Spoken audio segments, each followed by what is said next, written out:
Hi, I'm Dave, founder of Halloween Year Round. I'm here with Patrick. How's it going, everyone?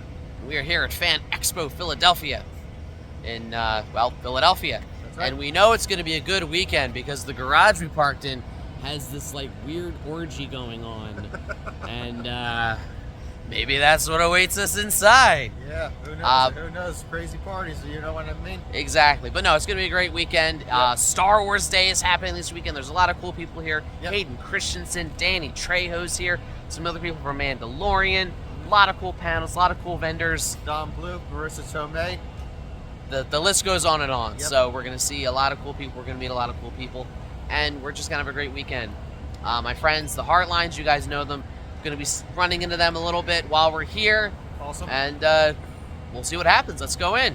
All right.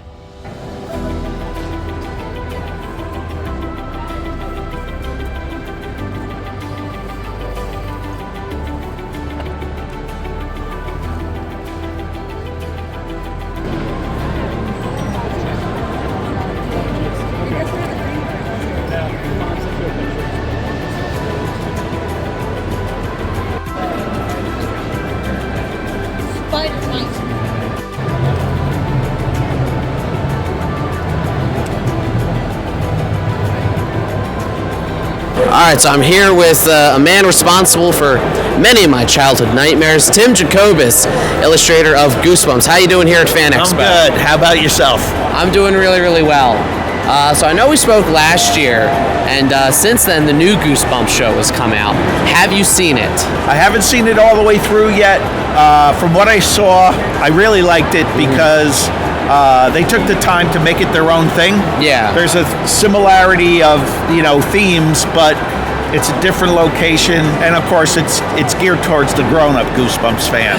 It did Yeah. feel a little bit more adult, like us who grew up watching it, Right. and reading it. Yeah, and I don't know if an 8-year-old should be checking that one out. Start with the books. Then Start with these. Yeah. So as far as the covers go, how much did you know about each? Did they give you a synopsis? Did they give you how much freedom did you have in crafting a cover?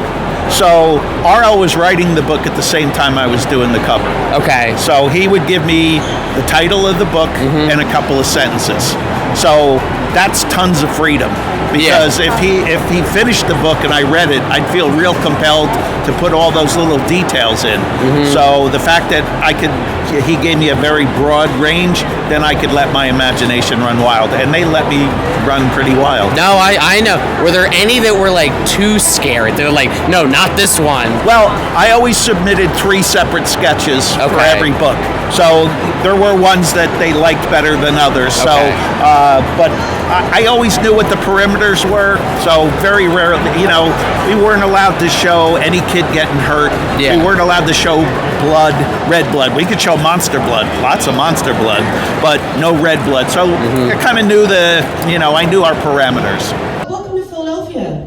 Hello, Philadelphia. Home of the Philly cheesesteak. Have you had? Do you have a favorite? Yeah, okay, let's take a vote. How many are cheese whiz?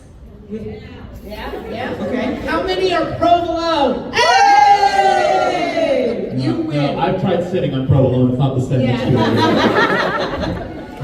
I'm so excited, and my nephew would be so mad if I didn't say he loves this show and he loves you. Oh, Kristen's nephew, wherever you are in this world, he's still alive. He's still here. I hope you're in spirit and you're alive And still watching. still watching My us. goodness, of course, yeah.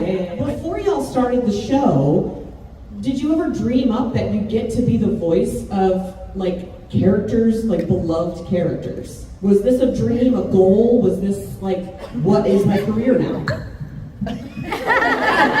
You already were a bunch of old I was lucky enough to have a bunch of characters before that, like Zim and Billy and all those things. This was like a foray into adult animation for me. Yeah. Because prior to that, although, Zim is probably more adult also, but even though it was on a kid's, network. Yeah. But this is definitely a different foray for me, and one of the greatest decisions I ever made in my life was to get on board with Vivian and Brandon. Yeah. Absolutely. absolutely. That's where the Venn diagram overlaps with Richard and me is animation, because my work for Helluva was strictly adult stuff. I was doing the raunchy stuff, and then I'm stepping into this very dignified world of voice acting. Dignified. Are we labeling it as dignified? Yeah. You can just Not show up in wearing- PJs if you wanted to. If I feel like wearing anything at all, I just walk in there, cigarette first. What is one quote from the show that you say pretty much on a daily basis? Like your favorite quote ever? A human called me a possum. I am not a possum.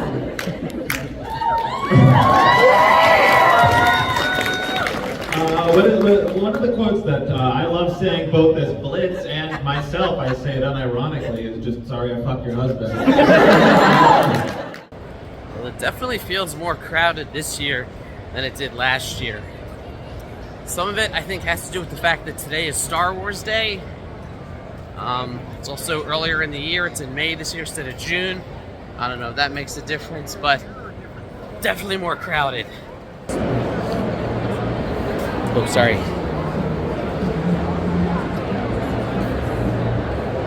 Excuse me. Excuse me.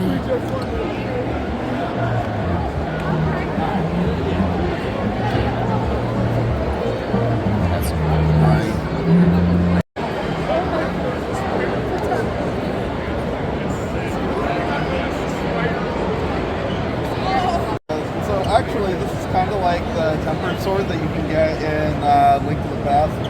This one right It's not here? quite as- yeah, but it's not quite as wide as what I would want. I'm very fussy. This one, the hilt is in the right color, so this would need to have the blue hilt, more like these. The banding is right on this, but I also would like this, the handguard to be a little bit wider. So I've been looking around for one of these. So which one are you gonna get? I don't know yet. The closest to what I want is actually on the other side of the con. So Let's I'll go look. there and see. Like, it's a hot dog in a hallway. I want, yeah, no. What did he say? Look at this sheath. I'll show you. It's these exactly Yeah, Doug, tell me about your sheath. No, look, but there's enough room for it to be like a little bit wider. And honestly, if it were like that, Yeah, Doug, you have to use at least 2 fingers for it to feel good. I mean, the girth is look, here. Look, I'm trying to show you. You gotta go in like. You gotta like finger too it, much, yeah. No, it's too. It's Use your thumb too. Yeah, okay, fine. You gotta put that. It's just not the right. It's not quite wide. It's not the right size. It's just not. Yeah. Size is very important. And I mean, for the sheath, it's like it's too narrow for the sheath. Okay. It needs a little more skirt. You know. Yeah, that's what most guys say. Oh, it's too narrow for the sheath. That's why I can't wear one. So this is the one that I was talking about before. This, see, this one's like. Yeah. This one's bronze.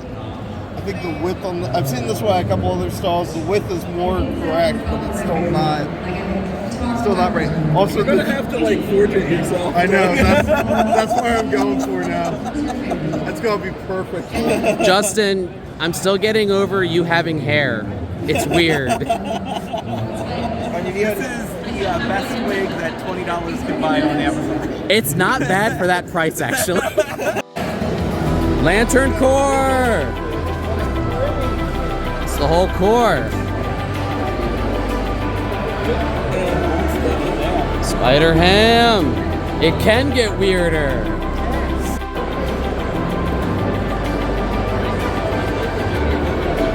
Pretty.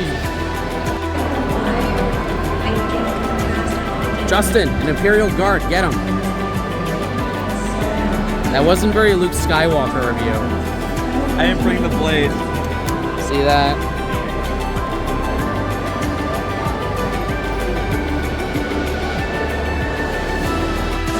What's up, Groot? Finest coming to you live from the Fan Expo Philly, and we are introducing Cobra Commander, who is running for president this year. Cobra Commander's platform is raising money for a charity called Canines for Warriors.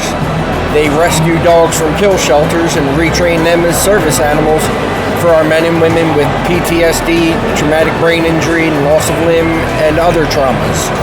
And that's his whole platform this year, is raising money for the charity Canines for Warriors. Welcome again to the stage, Holly and Rose! That's how we do it here in Philly. Ladies, the first thing I would love to know is just being at these panels. When the show came out, this really wasn't like a thing. How does it feel to get to sit and talk and address and be with the fans of the show?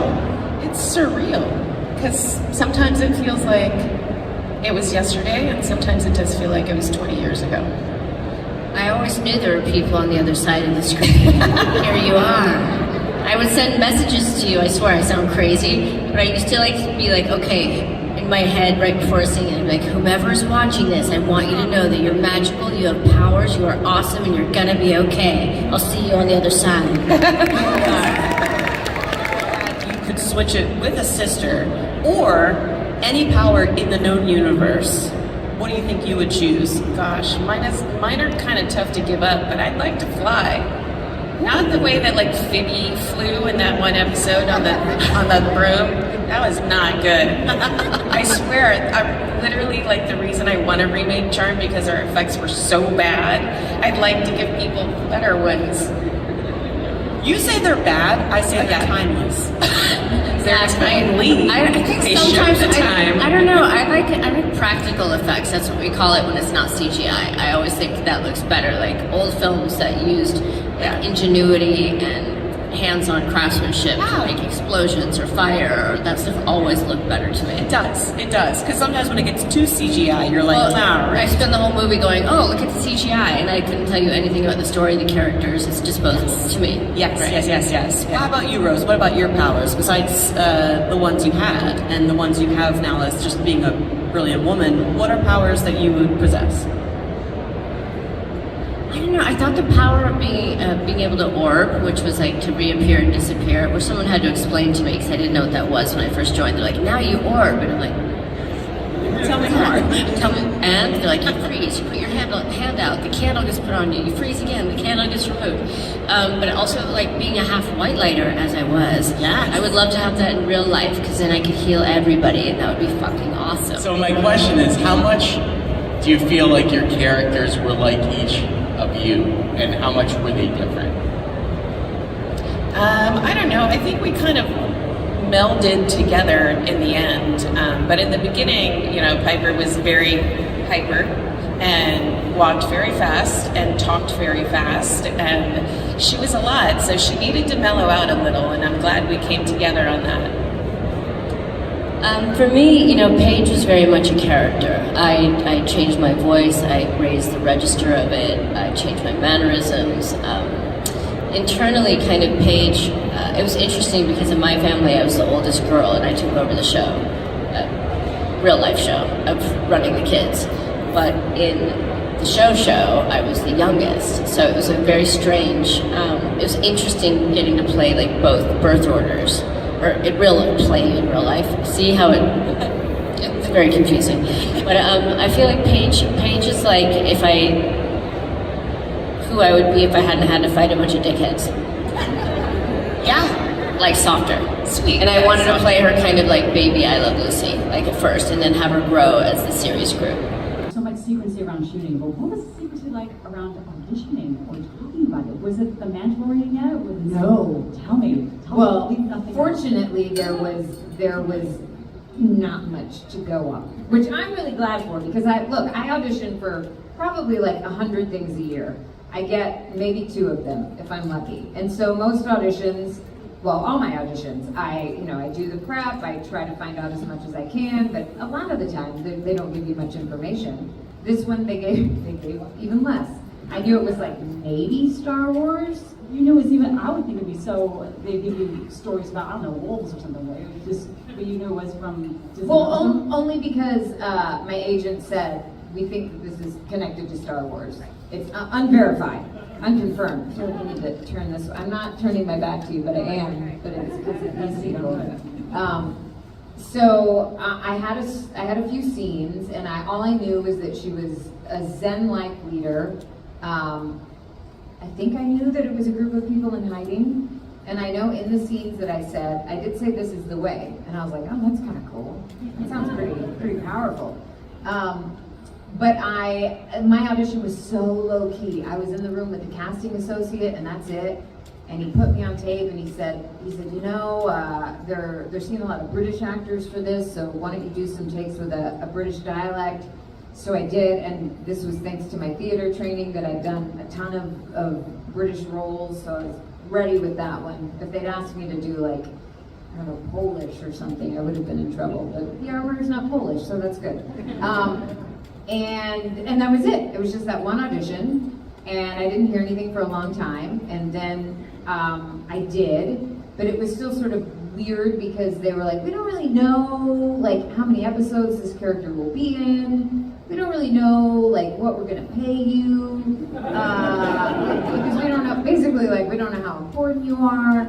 And I think they were also. I think I was exceptionally fortunate in that they were so focused on like trying to get a lot of the bigger names that wound up on the show that there were, you know, a few other roles that they were like, well, sure, we're just audition the best person for the part, and they didn't really need someone flashy. And I got to approach it like just doing my work. I didn't know, even when I finished all of my episodes, it had not yet been announced, so there was no buzz around it. And I knew so little, even being on set. Like I didn't even really fathom that Grogu was gonna be a big deal. I was like, oh, he's really cute, but I had no idea. Yeah. The Earth shifted. Yeah. Yeah, you got a big raise after that. I realized how important it is. So, but when you met the part, Disney Plus didn't exist yet. So, well, yeah, that was the other thing. How would you describe as what it was? It was, you know, it was this is going to be another streaming platform, but there too, you don't know. We didn't know if it was going to be popular. This is the first time a live-action Star Wars TV show had been attempted, and the fans, as I knew even then. I know even more so now, are very passionate and, you know, get divided about certain things. So we had I am very cautiously optimistic when it comes to most things, but especially my work. Because you just never know, like, even if you're part of something that you think is fantastic and you know it's good people and you know that you're working really hard, you have no idea how it's gonna be received. So I'm coming to you live from Coruscant as the next Jedi Academy is learning how to use lightsabers for the first time. Point this level with your own throat. Bottom of the cigarette. We call it almost. And you want to about your belly button. Head to groin, left at the ground. Just try that and you're going to feel the left. Up. Pulling with the bottom hands, pushing at the top. Down. Up. Down. Good. The timing of this, straight down, and hit the block, and safe, back to your left, move your left. Bring your feet to the front.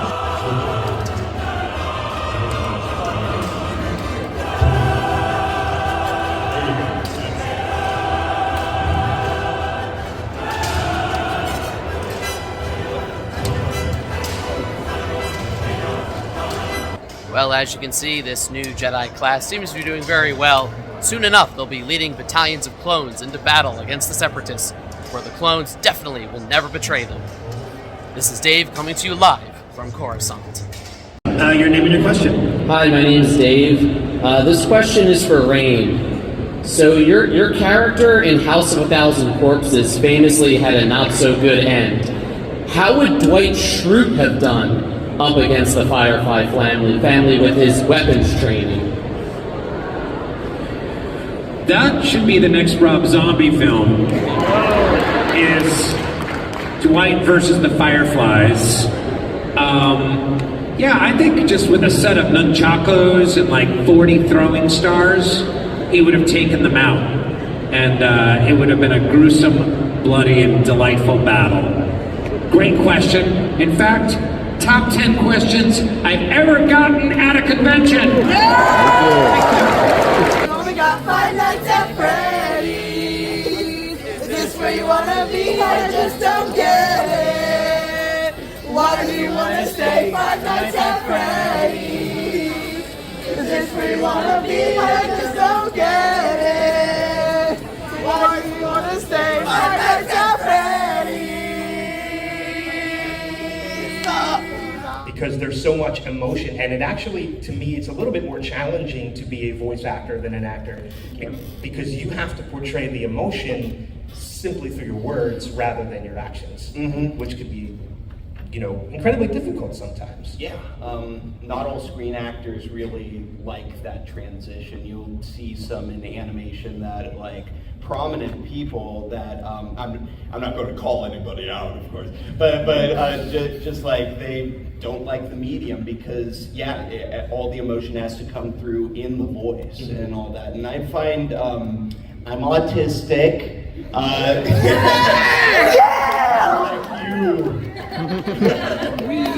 Two worlds, one family, so it helps a lot because sometimes my face doesn't really match what's coming out of my mouth or the way I'm saying it. So it really helps to just focus on one thing at a time because being autistic is a kind of juggling act with all of the different social things you're doing. It like where are my eyes looking? What are my eyebrows doing? All of that. So I am very comfortable with voice acting in that if I want to. Usually the face follows. If you're doing it right, then the whole demeanor will change and you'll become a different person. How often do you record with other actors, or is it still a lot of single recordings? Never anymore, because everything has gone to, there are some still that do ensemble recording, and I prefer those because, of course, I like to see people and act with other people. I'm a theater kid, so theater kids? Any theater kids out there? Woo! Yeah, let's go! I was, for a little bit, the public had known that the Five Nights at Freddy's movie was filming. And I figured, shoot my shot. I emailed Scott, hey, if there's anywhere that you think I'd fit, I'd love to audition for it or something. He's like, actually, we don't have the rights to the diddly dum anymore. So we would love it if you could, record like what's it called, a temp track. So I was like, yeah, sure. And at the time I was at Shakespeare camp because theater nerds again, woo! But that was in the middle of nowhere, Massachusetts, without a microphone to be seen for miles. So I was like, he wants them now, so I used my phone. And I did like 18 takes on there, and he's like, cool, now add echo on it. I'm like, yeah, sure. So on Adobe Audition, I added some echo. He's like, cool, we'll use that. I'm like, you'll use that? Yeah. And I'm like, oh, okay. And so, and then fast forward like almost a year later, and it like sounds like a professional quality recording, right? But it was recorded on a freaking Samsung Android.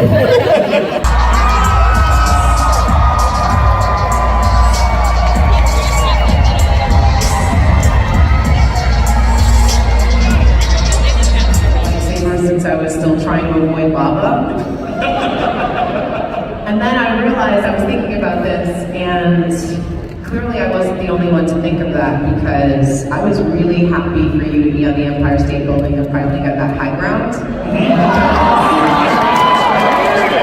This sick game of like the most serious version of lava that you could possibly play with lightsabers. Yes. Clearly I wasn't the only person to think of lightsabers and lava together. No, that's brilliant. I love it. And what about you? First instance of Star Wars fandom for you? My earliest memories of Star Wars are my older brother and his amazing collection of Star Wars toys that I was never allowed to play with. Yeah, he was very protective of those toys. I could play with his G.I. Joes or any of his other action figures, but the Star Wars toys were off limits. And those are my earliest memories. Wow, I hope the reaction was like, I get to play with those now. I am those toys. I've seen some amazing fights If you had to pick a squad of 3 other characters from the entirety of the Star Wars universe to go into a fight with, who are you picking? Who's your squad? 3 people. Go for it. First, Rey. Okay.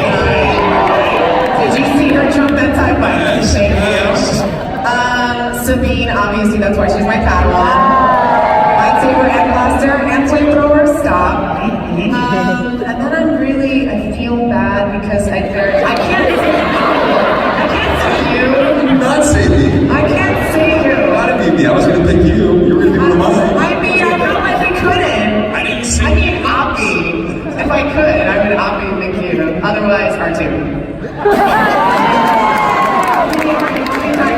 Don't be mad at me, Yang. Don't be mad at me, Yang. But how many times does R2 come through? I'm not upset at that. R2's my guy. My 3, I'm gonna go with Obi-Wan.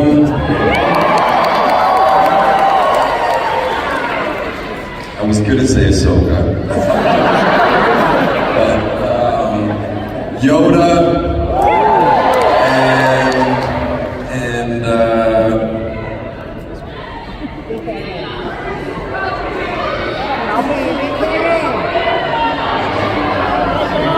I'm gonna go with Luke. Use the signal even more for Star Wars. I'm sorry, say that one more time. I mean, it's a lot. It's a big question. What can we do in our celebration of May the 4th to kind of boost the signal even more for Star Wars? Oh, sorry. Oh. I want to bring to Can we get some medical help over here right quick?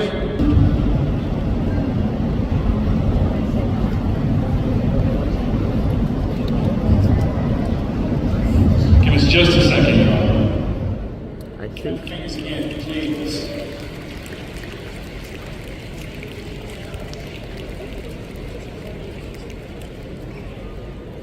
Give some love to our heroes right here.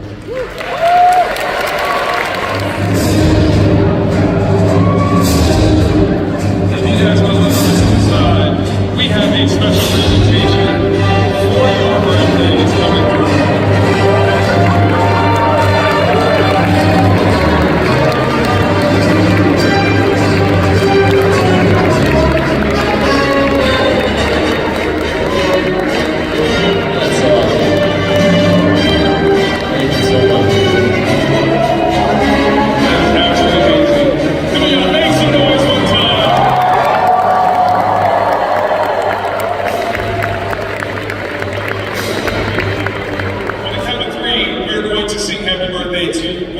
Hayden and Rosario. 1, 2, 3. Happy birthday to you.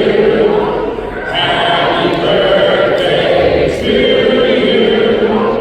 Happy birthday, dear Hayden and Rosario. Happy birthday to you.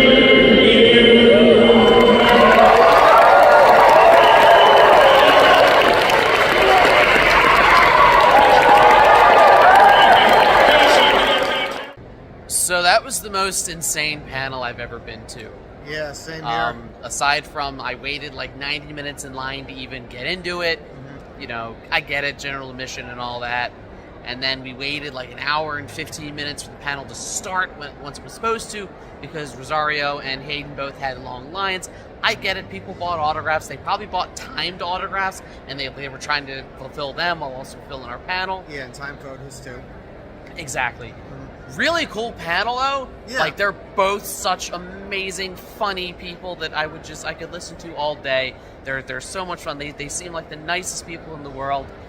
And they were very heroic. Yes, they were. When there was some sort of medical emergency, I don't know exactly what happened. It seemed like maybe someone fainted, and they jumped off the stage to rush to help this person. And then we all just kind of sat there, and then they did the freaking birthday cake and sparklers. They started walking out, and they're like, "Oh shit, something's going on!" And they backed up. And it was like you can't make that up. I know. You can't make that. It's fortunately the person was okay. Yes, that's important. It seemed like the people got there to help them, and you know the medical personnel. Yeah, so thankfully everyone was okay, which is good. And they kind of just picked up right where they left off. Yep. So, insane panel. We're here much later than we thought we'd be tonight. Yeah. Let's get some rest for tomorrow. Sounds good, and may the 4th be with you. May the 4th be with you. Of course, it's Star Wars Day. So, somebody yelled Godzilla, and all these people are running. I'm just kidding. I think it's some sort of like 5K or something that's happening on the same day at the same time. Yep. Well, I hope they enjoy the brisk, cold weather of Philadelphia this time of year. Yo, one of the cosplayers dressed as Flash to go out here and outrun all these people. Yes, that would be cool. All right, now for my favorite part of all these videos, going around and interviewing vendors. And since this is technically a non-horror convention, I'm gonna pay special close attention to try to find the horror ones. Seek out my fellow horror tribesmen. Hi, I'm Casey Parsons, part of Kirby's Comic Art. I'm here in Philadelphia, Fan Expo. So I do a lot of like cover illustration and commissions and things, and I've done some Upper Deck Marvel cards, and this here is an issue of Cauldron, a magazine I work on with some artists and creators out of the GTA, and it's all horror, supernatural, fantasy, sci-fi stuff, harkening back to the heavy metal, eerie kind of vibes. And as you can see, it's a Frazetta-inspired cover that I did for this magazine, and we're quite proud of it. And there's a Kickstarter coming out soon that's going to be the best of with some new material as well. Hello, my name is Matt Singleton, the Gore Store. I sell my pencil drawings of horror-themed movies that I love, you know. It's what my passion is, so that's what I like to draw. We also have like tote bags, all horror-themed, different sizes. I've got some original arts, prints of my art, and we're here to have a good time. Hey, I'm James Azriel, and I am the president of the HSPPA, the Horror and Sci-Fi Prop Preservation Association. We're a nonprofit traveling museum of original screen-used movie props.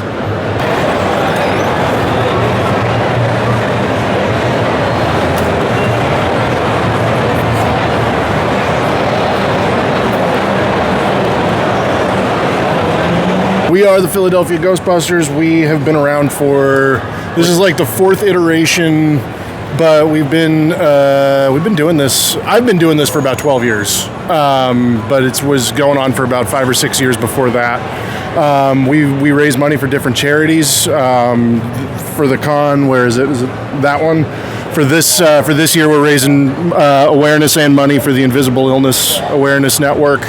It helps make like chronic illnesses and support for people with chronic illnesses more visible. It helps doctors learn how to diagnose these conditions faster, so people don't have to suffer for very long. But we also make all of our own props, and we're just huge fans of Ghostbusters, obviously. We love having fun, and we love getting down to business. If you see anything strange around, any bumps, specters, or scary things in the night, you know who to call. My name's Steve Layden. I own the Philly Time Machine, and you can rent this thing for any type of event, Comic-Cons, which we're here, corporate events, birthday parties, weddings, expos. It's going to stop anybody that ever sees it. You're not going to see one driving down the road unless it's me and around here, but yeah, reach out, PhillyTimeMachineRentals.com, and I'm happy to, answer any questions you might have, and I'll be at your next party. The first movie I did was a movie called Runaway Train, and it was an accident, really, because this kid that I was working with, trying to keep him clean, he was a drug addict, he had signed me up for to be an extra, and he called me at 11:30 at night and said, "Hey, Jenny, there's a lot of blow down here on my job. Will you come hang out?" Yeah, I went down to hang out with him. I went down, and it was a movie set of a movie called Runaway Train. John Boyd and Eric Roberts. And I walked on there, and the minute I walked on there, this guy I found out was the AD. He says, "Hey, you want to be in this movie?" What do I gotta do? You want to be an extra? Extra what? He says, "Can you act like a convict?" clause that if you play a good guy, that you have to survive in the movie just because. Yes? Yes. Yeah, There it is. that's the thing. It's like, if I'm the bad guy, I don't want to survive. This sends a different message. That's right. You know what I mean? And bad guys lose. That's right. Gotta go. Would you work with Kermit the Frog again? That's my question. Thank you. Hey! What's it like working on Lopez and Lopez? What? Lopez and Lopez. Did you like that? Yeah, I love him. Yeah, George is funny.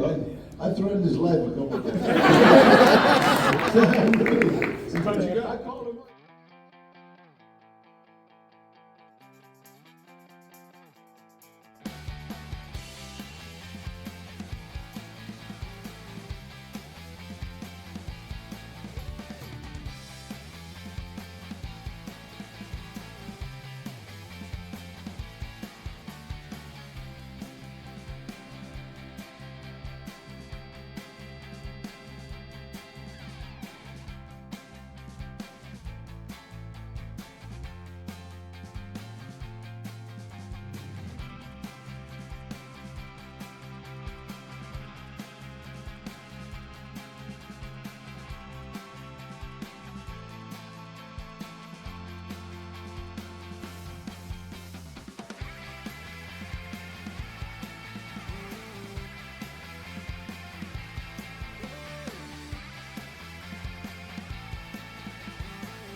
Well, that was one hell of a weekend. Absolutely.